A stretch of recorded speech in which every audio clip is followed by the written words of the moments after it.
Жетиген мектеп лицейи, кыргыз тил сабагы 3-класс, Кырыбаева Ыкыбал. Саламатсыңарбы досторум? Бүгүнкү силер менен өтүлө турган темабыз кайталоо сабагы. Кайталоо сабагы биздин текстибиз акыра менен коделек. Текстти туура түшүнүп окуу аркылуу мен силерге азыр окуп беремин. Силер китебиңерди алып, китебиңердин 106 бетин ачып, карандашыңарды колуңарга кармап, текстке көңүл бурасыңар. Мен окуганда менин артыман кошо кетесиңер. Алыскы Африка деген жерде, кулак угуп, көз көрбөгөн чөлдө абдан тентек бир коделек жашады. Бир күнү ал оюн салып бара жатып акырага жолукту. Анын асман тириген узун мойнуна таңыркап минтип сурады. Акыра, сага мынчалык куркуйган узун мойундун эмне кереги бар? Акырага коделектин суроосу жакпай калды. Аны билгиң келсе жүр, артымдан ээрчи, деди ал кыжырданып. Коделек акыраны ээрчиди. Акыра алдыга түштү. Экөө кайдадыр бир белгисиз тарапка жөнөштү. Көп өтпөй какыраган чөлгө да жетишти. Анан алар чөл аралап жүрүп олтурушту. Өздөрү абдан чарчап, карындары ачты. Бир кирде жашыл десе жашыл, бийик десе бийик өскөн жалгыз даракка туш болушту. Акыра мойнун созуп, жалбырак үзүп жеди. Бах, абдан даамдуу, жалбырак тура, деди ал коделектин шилекейин агызып. Аны көргөн коделектин оттогусу келди. Карагылачы балдар, бул жомок жакшы бекен. Мына сүрөттөн көрүп турасыңар, акыра менен коделек.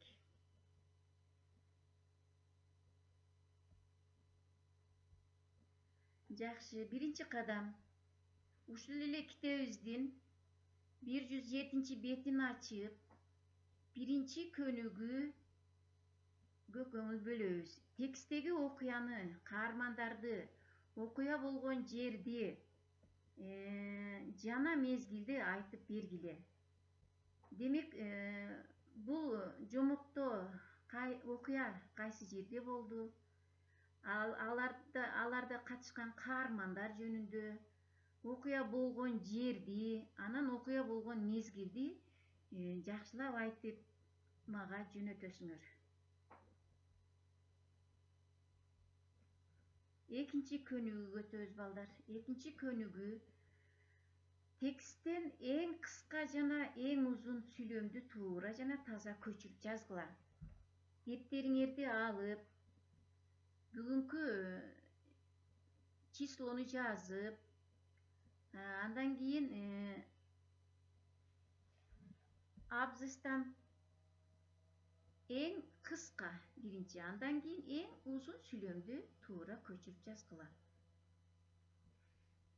Силер ошол 106 беттеги текстке көңүл бөлүп, ошонун ичинен тексттердеги сүйлөмдөрдү санап, ошолордо эң узун сүйлөм кайсыл, эң кыска сүйлөмдү таап, анан дептериңерге көчүрүп жазгыла.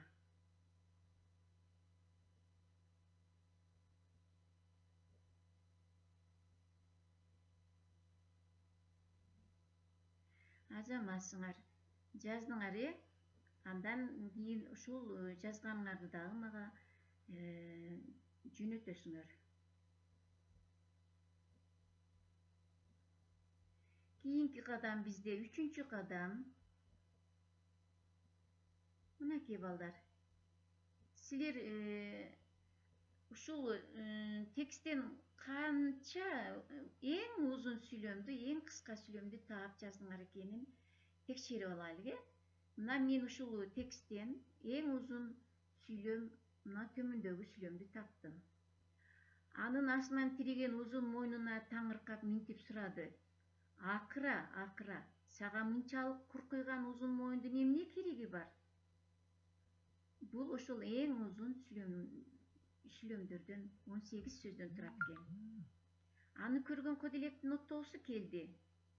Эң кыска сүйлөм экен. Мында 5 гана сөздөн турган сүйлөм. Демек, эң узун сүйлөм, эң кыска сүйлөмдү таап алдык, балдар.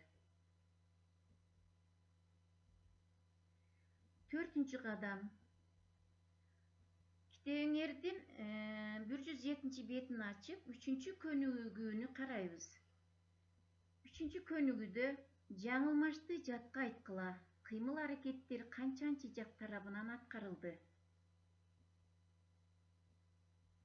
Түбөнү сен комдойсуңбу, же мен комдоймунбу?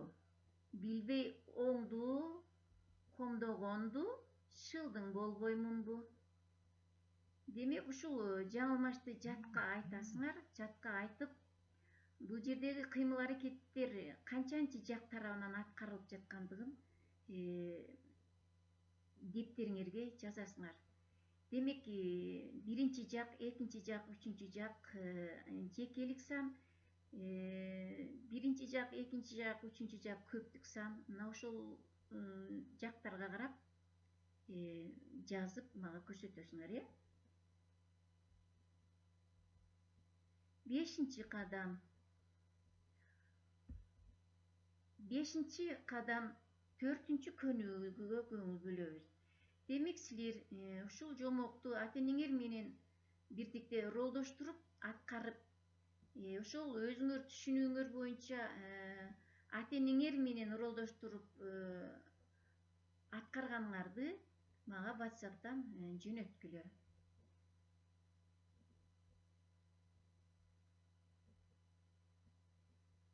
Үй иши. 5-чи көнүгүү. Ырды жаттагыла. Ырды жаттагыла, силер да ушундай ыр жаратканга аракеттенгиле. 2-чи тапшырма. Акыра менен Кодилекке синкибейин түзөбүз. Саламатта калгыла, балдар.